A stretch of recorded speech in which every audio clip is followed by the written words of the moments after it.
世間萬象，微肉嚟講，最近有幾位靈媒都提過會有重要嘅世界領袖去世，咁呢個人到底係邊個呢？會唔會有可能係習近平呢？因為習近平嘅身體狀況一直都係外界關注嘅焦點。最近又有人發現，越共書記蘇林同母太太去北京見習近平夫婦嘅時候，習近平露咗馬腳，顯示身體有冇問題。而最近仲有冇奇怪嘅事發生？習近平嘅死對頭江澤民嘅家人竟然返嚟中國。如果將呢啲嘢串埋一齊，你哋有冇發現咩端倪？大家好，呢度係微語嘅世間，我係陳維宇。今日我哋就嚟講下習近平嘅身體到底係點。講到習近平嘅健康，唔可以唔提幾位嚟自唔同國家嘅靈媒同預言家，佢哋不約而同嘅預言嘅同一件事。美國占星師尤尼帕特里，佢研究吠陀占星術已經有幾十年。今年3月25號，佢出咗條片，叫做2026年4月預測。佢提出咗3個關鍵時間點。第一個就係3月24號嗰日，土星同太陽合相。土星象徵終結、限制、死亡；太陽就象徵領導人同權力核心。兩者重疊嘅話，就代表權力去到盡頭。佢話呢股能量唔係一瞬間，而係會由3月24號開始，延續到成個4月。第二個關鍵時間點就係4月1號嗰日咧，愚人節同滿月詭異嘅重疊。佢話滿月礦光會照入黑暗，等所有人都理清楚邊個係受害者，邊個係加害者。而第三個時間節點咧，亦都係最關鍵嘅，就係4月19號到20號，啱啱就係今日，土星、火星、水星、海王星4星合相，呢種級別嘅合相真係好罕見。頭先講過，土星係代表終結同死亡，火星咧就代表暴力同衝突，水星就代表交通同通訊，而海王星就代表石油同欺騙。4粒星都喺雙魚座14度附近，大合相。用嚟形容呢個同象牙好似靈車嘅後腳咁。佢話有個強大嘅世界領袖會喺世界某個地方離世。今日就係4月20號，優嚟講嘅時間窗口。今日係最後一日。可能你會話咩都冇發生喎，但係咧，通常嚟講，預言嘅大方向唔會變，只係呢個時間點有機會會改變。除咗優尼之外，英國預言家帕克都預言咗2026年會有3位世界領袖去世。哈梅內伊係第一個，名單上仲有2個位未填。帕克對習近平嘅預言都好直接，佢話習有可能喺2027年前下台，2026年健康狀況會明顯惡化，政治同身體嘅雙重衰退會一齊發生。菲律賓靈媒魯迪鮑德溫，佢喺2023年10月列出咗2026年嘅預言清單，入邊有一條話有3位世界領袖會去世，其中有1位係死於意外，仲有4場戰爭會爆發，其中1場會喺伊斯蘭國家發生，美國同以色列會聯手攻打伊朗。呢一條呢，如果哈梅內伊都走咗，就仲有2個空位。另一位台灣靈性導師沃宇，佢講咗咧，其實係另一件事，但個方向咧係完全一樣嘅。佢話地球而家着緊火，好強大嘅能量正向外邊輻射，呢個現象會持續成個2026年。跟住咧，佢又講咗一件好具體嘅事，亞洲某個最大嘅國家喺2026年會出現結構性大變動。原本呢個大變動應該係2025年發生，但係被延遲咗。佢話延遲嘅原因呢係神佛希望減少人員傷亡，減少人類嘅死亡。雖然時間推遲咗，但係大方向唔會改變。佢話會先出現一個夠大嘅事件做導火線，點燃局部，然後呢個國家就會迎嚟根本性嘅改變。一個巨大嘅事件會引發成個結構性嘅變化，即係政權更替、國家重組。喺呢個亞洲最大嘅國家會係邊一個呢？佢話依家佢哋得2個選擇，一個就係國土面積最大嘅俄羅斯，另一個就係人口規模同影響力最大嘅中共國。大家自己判斷下啦。咁呢幾個人呢，都係嚟自美國、英國、菲律賓、台灣唔同國家，佢哋互相都唔識。佢哋用占星、靈勢、易經、靈性感知咧，佢完全唔同嘅方法，喺唔同嘅時間點都指向同一件事，就係2026年會有重量級嘅掌權者離場，會有亞洲大國，會出現結構性嘅巨大變化，會有獨裁者被推翻。咁呢啲預言聽落好似都係指向同一個國家同埋同一個人，唔使我講，大家應該都估到係講緊邊個。世界唔太平，我哋嘅健康啊！最後要同大家推薦一樣好㗎，唔係我話好，係觀眾話好。最近我哋嘅客服呢，收到一位55歲香港觀眾打咗嘅電話，佢屋企人有痛風好多年，關節好痛，食咗3小條呢隻紅海參，嗰個痛楚就好咗好多，所以令佢覺得好驚喜。而佢自己呢，都係更年期，體力唔掂，關節腫大，跟住行路呢，都係好慢嘅。佢已經好多年嚟跑過步，但係食咗呢隻紅海參之後呢，佢話而家可以上樓梯追巴士。佢話已經好多年嘅呢種感覺，覺得自己嘅關節好似加咗潤滑油咁。佢話咧，呢種感覺啊，係唔覺之間達到咗。不過咧，喺度我哋都要提下大家，紅海參雖然好正，但佢唔係藥品，作為日常保健品，佢嘅修復力同提升免疫力方面咧，確實係非常有幫助嘅。最重要嘅一點咧，就係呢個紅海參係韓國濟州島嘅海女嘅深海採集翻嚟嘅，唔係人工激素養殖嗰啲，所以大家可以放心用。用我哋優惠碼 VVU 去買，仲可以享受85折優惠。4月15號朝早，越南國家主席蘇寧對北京進行國事訪問，呢一次係喺當選越南國家主席之後第一次出訪。佢喺中國做第一站，北京都算係俾足面子。人民大會堂東門外廣場舉行正式歡迎儀式，禮賓隊列隊致敬，軍樂團奏兩國國歌，天安門廣場鳴放21響禮炮。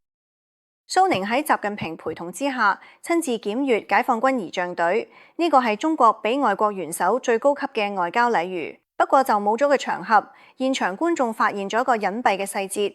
歡迎儀式完咗之後，兩個人並排行去人民大會堂。照慣例，蘇聯係挽住自己嘅夫人吳芳妮，呢個係正常嘅禮節動作。但係隔離嘅習近平同彭麗媛就唔一樣，從習近平右手臂嘅角度仔細咁，唔似係佢哋扶緊彭麗媛，反而更似係彭麗媛隻手臂托住習近平右手臂下面，靜靜咁撐住嘅。有人話會唔會係過度解讀呢？咁不如再睇一個更早嘅畫面。習近平夫婦陪同法國總統馬克龍夫婦參觀都江堰落下一個3級台階嘅時候，正常嚟講應該係習近平去黐扶彭麗媛，呢個都係禮節，都係體格較強嗰一方照顧另一方嘅一個自然動作。但係嗰段影片入邊嘅畫面呢，係反過嚟，習近平右手喺上邊，彭麗媛左手同手臂嘅下邊係冇撐住習近平，而習近平落台階嘅時候，兩隻腳明顯一拐一拐。更重要嘅細節就係從彭麗媛嘅姿態，佢點樣配合，高度默契，完全唔似係臨時反應，反而係早就練熟咗嘅動作。咁即係話咧，呢種情況已經發生過好多次，兩個人都知道應該點樣應對。西方國家元首大多數都係男士，要主動，女士先會顯得有風度。所以喺正常情況下，應該係習近平扶住彭麗媛。習近平啱啱上任咁耐，出國訪問嗰陣，確實都係咁做，學住西方領導人咁樣牽住彭麗媛隻手。但唔知由幾時開始咧，就反過嚟。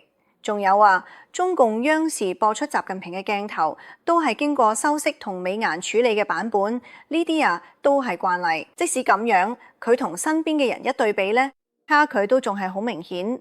習近平右手邊坐住嘅蔡奇，塊面有正常嘅紅色，而王毅咧都係正常膚色，但係習近平成塊面就黃黃暗暗，完全冇光澤，睇落憔悴浮腫。同隔離嘅木頭顏色都差唔多，成塊面都係倦容，好似冇咩力咁，垂頭喪氣。呢個係好多觀察者睇完段片之後嘅第一感覺。仲要講呢個只係央視版本，越南媒體就喺中共咁多顧慮，佢哋拍出嚟嘅畫面就係原版畫面播出之後，習近平塊面嘅氣息嘅海外華人圈即刻成為熱議焦點。習近平塊面色唔好，其實都已經有一段時間。舊年9月嗰陣，習近平出席閱兵儀式，嗰時已經有人留意到佢成個人狀態好差，面色發黃，一副生無可戀咁樣，就好似係勉強頂住扮演住呢個總書記嘅角色。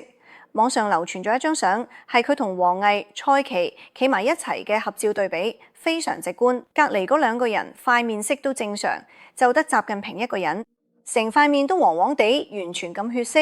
習近平嘅御醫其實就係中央保健委員會副主任曾益新，呢個人嘅專業背景係腫瘤科，之前做過中山大學腫瘤防治中心主任，佢仲係華南腫瘤學國家重點實驗室主任，亦都做過中國抗癌協會副理事長。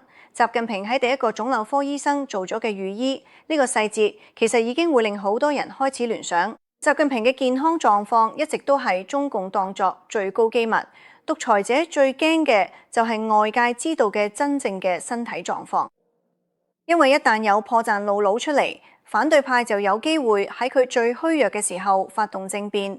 所謂趁冇病要冇命，正因為佢，央視每一啲畫面都係精心篩選過，出訪嘅安保規格誇張到離譜，早就俾國際社會當笑話講。但係今次越南媒體嘅鏡頭，可能就影咗佢最唔想俾人見到佢哋出嚟。今年習近平已經73歲，中國有句老話講：73、84，閻王唔叫自己去。呢兩個年紀都俾人當係人生最危險嘅兩個關口。帕克話：2026年習近平健康會明顯惡化。喺呢段越南片段，係咪就係嗰個預言實現緊嘅一個畫面呢？就喺越南嗰段片喺海外瘋傳嘅同時，北京又靜靜咗發生咗另一件事，幾乎冇人留意到，但係識中共政治嘅人嚟到都會停低咗一啲。今年4月頭，星巴克中國完成咗一單交易，星巴克將中國市場60%股權賣咗俾一間叫做博域資本嘅私募基金。博域資本嘅創辦人就係江澤民個孫江志成。差唔多同一時間，漢堡王中國都完成咗交割。一間叫做 CPE 元豐嘅公司用3億5千萬美金注資漢堡王中國，佢哋83%股權。CPE 元豐嘅實際控制人就係前政治局常委劉雲山個仔劉樂飛。星巴克中國而家大約有8000間分店，雙方嘅長遠目標就係擴展到2萬間。漢堡王中國嘅交割就令劉樂飛一手掌控咗呢個品牌嘅中國市場嘅絕大部分。兩單交易一前一後嘅落嚟，全部都係外資撤退之後留低嘅空缺。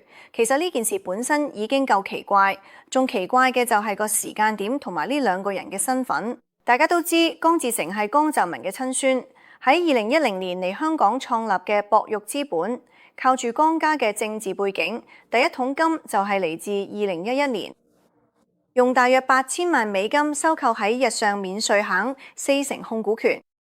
至於中國免稅行業呢，本來就係國資壟斷嘅範疇，外人根本入唔到去。2012年，博域資本聯同中投公司、國家開發銀行、中信集團組成咗一個財團，出資71億美金，幫手買翻雅虎持有嘅阿里巴巴股份。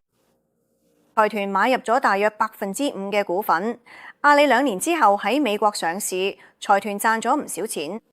2016年，博域資本又透過一間私募基金迂回投資嘅螞蟻集團，就係呢最後一筆投資，爭啲令江志成出事。2020年10月，馬雲喺上海外灘演講時批評金融監管，之後就俾當局連番整頓。華爾街日報後嚟爆料，習近平親自叫停螞蟻集團上市，其中一個原因就係查到江澤民個孫江志成同埋江派嘅前政治局常委有關。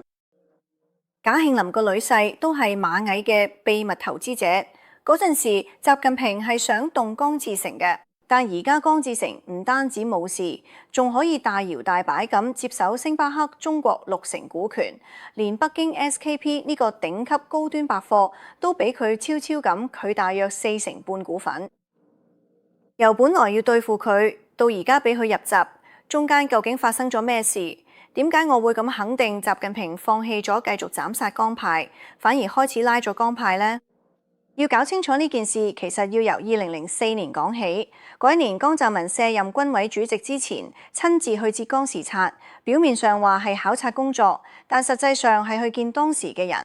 浙江省委書記習近平，習近平喺80年嘅茅台陪江澤民飲酒，兩個人飲咗成晚。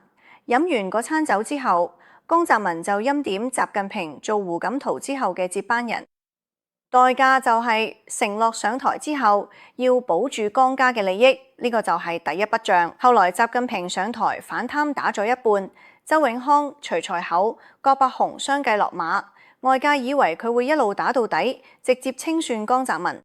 但佢去到某個位就停手，仲要還返人情俾派系支持嘅。2018年修憲取消咗連任限制，令到佢可以終身掌權，呢個就係第二筆帳。第20大習近平連任，李強、蔡奇等直派人馬全面上位。胡錦濤喺閉幕式上俾人架走出會場，胡派徹底被踢出權力核心。其實背後都係江派同習近平聯手操作嘅結果。留任嘅常委有王滬寧、趙樂際等等，佢哋都有深厚嘅江派背景。呢個就係第三筆帳。佢而家第四筆帳就緊發生緊。習近平嘅習家軍幾乎全部落馬。張又俠、魏鳳和、苗華、李尚福、劉振立數十名上將都俾人拉咗落馬，黨內各方對佢嘅不滿已經積累到一個臨界點，明年仲要喺21大上連任，佢需要江派繼續幫佢撐場。所以呢，江志成翻嚟啦，劉樂飛都翻嚟啦，星巴克、漢堡王喺北京，但係今次交易嘅代價，仲唔止係生意上嘅讓步啊！今年8月，中共會用頂級規格去紀念江澤民百歲冥誕。歷史上可以享受到呢個規格嘅，淨係得毛澤東、周恩來、劉少奇、朱德、鄧小平、陳雲6個人。江澤民將會成為第7個。更加耐人尋味嘅係，毛澤東紀念堂而家正進行內部維修改造，從3月16號開始暫停對外開放，一直到8月31號。時間點啱啱好覆蓋咗江澤民冥誕前後成個時段。有人猜測話今次裝修係為咗加設江澤民嘅紀念室做準備。習近平要用抬江呢個方式，用一個死人嘅名義為自己明年21大連任鋪路。而江澤民個仔江綿恒同樣喺受到影響。江綿恒長期掌控住上海聯合投資有限公司，表面上係國企，實際上早就已經變咗做江家嘅私產，跨系統嘅貪污人人都知。但係習近平就係唔查，道理好簡單，因為查咗江綿恒就等於撕破咗同江家所有嘅協議。明年嘅21大都唔使再講，而習近平之所以咁做，就係因為佢好急切需要江家幫佢撐場。好明顯，佢要聯手江家去對抗另一個勢力，就係坊間成日講嘅元老派。坊間一直流傳話，以溫家寶為首嘅元老派同改革派聯埋軍隊嘅張又俠，趁住習近平上次中風嗰陣搶咗習近平嘅實權，但係之後冇事發展，超出咗大家嘅想象。張又俠突然俾人拉攏，習近平嘅反抗好似真係有嘅效用。3月27號，84歲嘅溫家寶罕有嘅現身，呢個信號令到大家重燃希望。之前一直有傳聞話溫家寶俾習近平軟禁咗佢好耐嘅公開露面，亦都冇任何官方報導。依家突然出現，好似證明咗一件事，就係佢之前的確係受到某種程度嘅限制，行動限制。而家呢個限制已經解除咗。佢哋係點樣出嚟嘅呢？有自媒體爆料話，溫家寶俾人軟禁期間，直接打電話去中共中央辦公廳講咗4個字：我要退黨。呢4個字就好似一枚政治核彈咁，令到習近平都不得唔讓步。溫家寶係前國務院總理，黨內排名曾經係2號人物。如果佢公開宣布退出中共，帶嚟嘅衝擊係習近平承受唔到嘅。呢個唔只係一個人嘅個人決定，而係等同於向國際社會宣布，連中共自己培養出嚟嘅最高層領導人都對呢個黨失去咗信心。呢個對中共執政合法性嘅打擊係毀滅性嘅。更關鍵嘅係咩呢？一旦溫家寶主動放棄黨籍，變返做普通市民，喺習近平就佢哋用黨規黨紀去約束佢哋法律依據。退黨睇落好似係退讓，實際上其實係斬斷咗對方手上嘅刀。面對呢個攤牌，據講習近平感受到極大威脅。最後，中組部部長史泰峰奉命親自上門慰問，用一個字嚟講就係求溫家寶以大局為重，千祈唔好退黨。溫家寶用4隻字換咗佢哋行動自由，其實呢啲都唔係個先例嘅。根據多間媒體報導，前中共最高領導人華國鋒曾經喺2001年前後秘密退黨，理由係中共背叛嘅農民同工人嘅正當權益，代表嘅係貪官同資本家嘅利益。佢嘅辦公室主任、警衛員、機要秘書、專職司機，之後陸續有人跟進，提交咗退黨呢件事。當年喺黨內引起嘅震盪，時任總書記胡錦濤為咗呢件事專門開會處理。由華國鋒到溫家寶，跨越咗20幾年，兩位曾經嘅最高領導人都將退黨視為喺黨內走投無路時最後一張牌。呢個現象本身其實已經好說明問題。喺中共權力絞肉機入邊，就算你曾經係2號人物，都隨時有可能變成習近平手上嘅棋子，甚至變成囚徒。而退黨反而變咗一種奇特嘅自救方法。而家再將呢件事放翻去一個更大嘅格局嚟嘅，溫家寶代表住一批對習近平路線唔滿意嘅黨內改革派元老，呢個群體嘅態度，長期以嚟一直都係習近平心頭嘅一根刺。佢哋嘅兵權，佢冇位嘅職位，佢哋有資歷，有啲黨內幾十年累積落嚟嘅人脈，亦都有啲民間嘅道德聲望，仲有敢言嘅膽量。習近平反貪腐搞咗10幾年，主要打擊佢都係江派。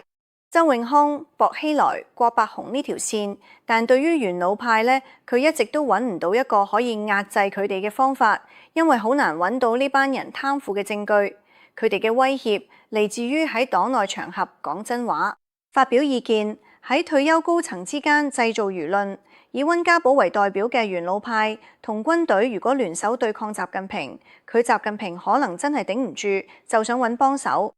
咁呢個就解釋咗點解習近平要拉咗江家、江派同元老派，因為佢哋係兩種性質完全唔同嘅力量。江派有錢、有商業網絡，仲有留喺台面上嘅政治盟友，好似王滬寧、趙樂際咁。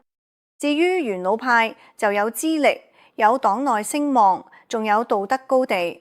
習近平而家嘅處境就係要喺呢兩股力量之間行鋼線，無論係江派定元老派，對習近平嚟講都有可能令佢再次失去權力。其實江派嘅潛在威脅重大，對習近平嚟講呢個根本就係飲嘅止渴。江派從來都唔想習近平掌權，打從一開始都冇諗過。佢而家呢，習近平同江派聯手，咁樣根本就係引狼入室。如果習近平健康真係出咗問題，好似再中風咁，佢就再睇翻身嘅機會啦。一個要向江家養出星巴克、漢堡王，仲要靠抬高一個死人咁穩住自己位置嘅最高領導人，大家話呢啲算唔算係強人政治，定係已經走投無路呢？習近平呢一步棋行得通咩？大家講下。習近平而家最驚嘅係黨內反習派，定係軍隊造反，定係最驚中國人起義？喺留言區入3就代表咗最驚黨內反習派，入6就代表咗最驚軍隊造反，入9就代表最驚中國人起義。你都可以全部嚟，今年呢一定會有大事發生，但係會以邊種形式出現呢？我哋就只可以等住嘅大戲啦。